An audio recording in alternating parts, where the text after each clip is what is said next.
Hey everyone. So today my message is you're not at risk for heart disease. You're actually living it. Your body is going through heart disease even as we speak. What does that mean? Well, if you think heart disease is something that happens at some future point in time, right? If it's something that happens later, right? Um, that's not that's not what's happening, right? You're already in danger if you think that way. You're not at risk at some future point in time. You're at risk now, right? You're already, you and I and everyone watching this, just by virtue of the fact that you're watching this, is in danger, right? What do I mean by this? Well, when we look at the statistics, um, roughly 90% of adults in the average population already show at least one warning sign of metabolic syndrome, right?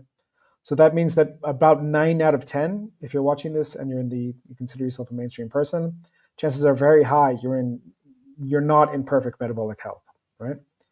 And when we know about heart disease, and you can extend this to cancer, you can extend this to Alzheimer's, basically all of the plagues of prosperity, which is the term I got from Professor Ben Bickman, all of those, dementia, Alzheimer's, cancer, heart disease, and so on, they develop silently for decades.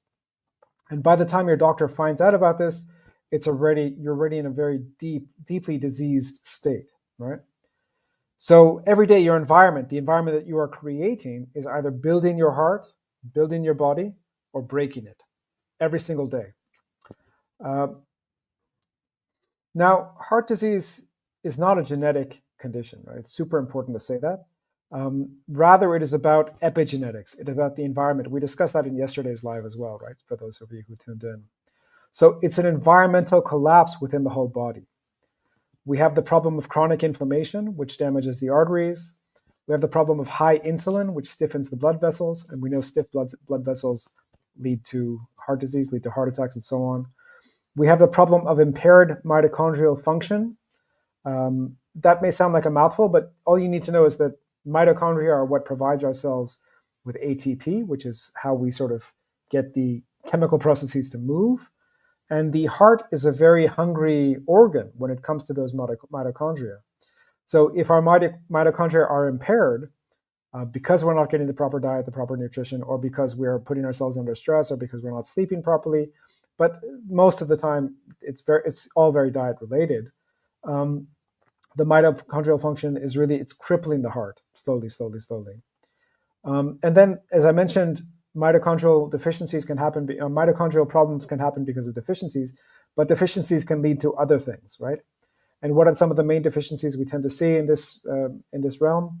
We're talking about magnesium deficiency, potassium deficiency, deficiency of collagen, B vitamin deficiencies.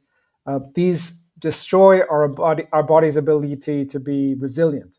That's what we want. Resilience means you can take a stress and you can keep on going, right?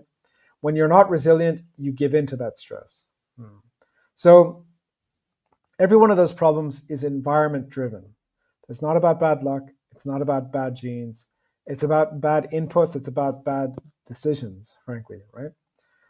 For example, when we are eating high, processed foods, for example, that are high in carbohydrates, especially, we get these spikes and troughs in blood sugar, right?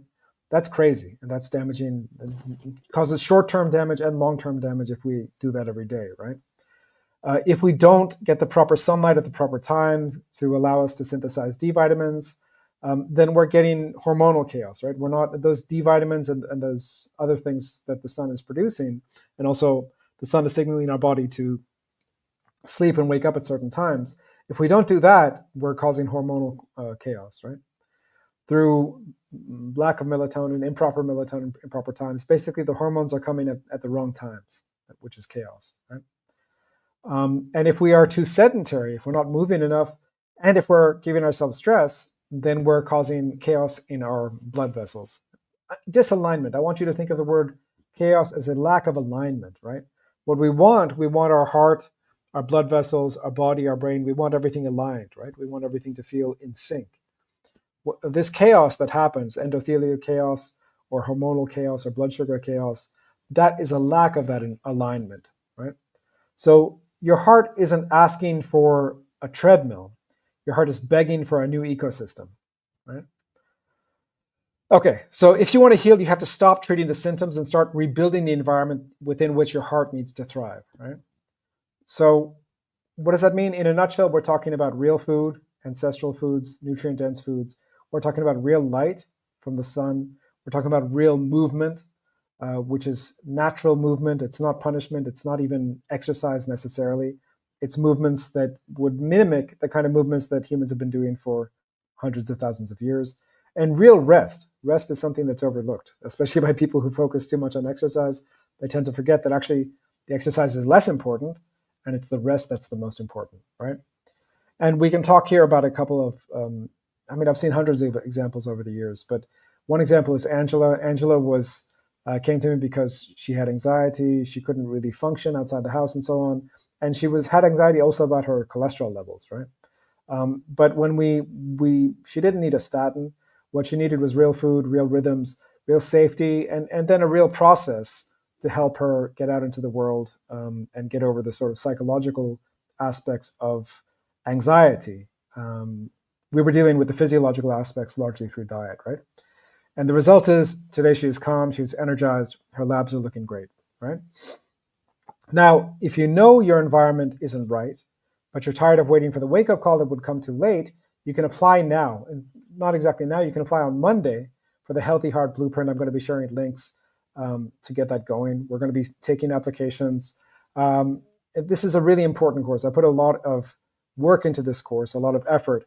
It's by far the most thorough thing I've ever done since I became a health coach back in 2021. And the slots are limited. There's a short opportunity. There's a short window of time within which we're going to be taking applications. So if you'd like to apply, you can go to the webinar page. The webinar page already has a link. So you go to samirdasani.net/webinar. It already has a link to apply to join that course. I'd love to see folks who are interested in real change. I mean, what I don't want is people who are not, don't feel strongly enough that the change is what they need, right? But if you're serious about change, if you're serious about fixing your heart, if you're serious about optimizing your health, not just living with pain, then give me a call. Let's talk about it. Apply to join the course and we'll talk. Thanks so much. Thanks to those of you who are leaving comments. All comments are welcome, even after the live, because you'll have a chance to leave a comment on whatever platform you're watching this on. Thanks, and I'll see you in the next one.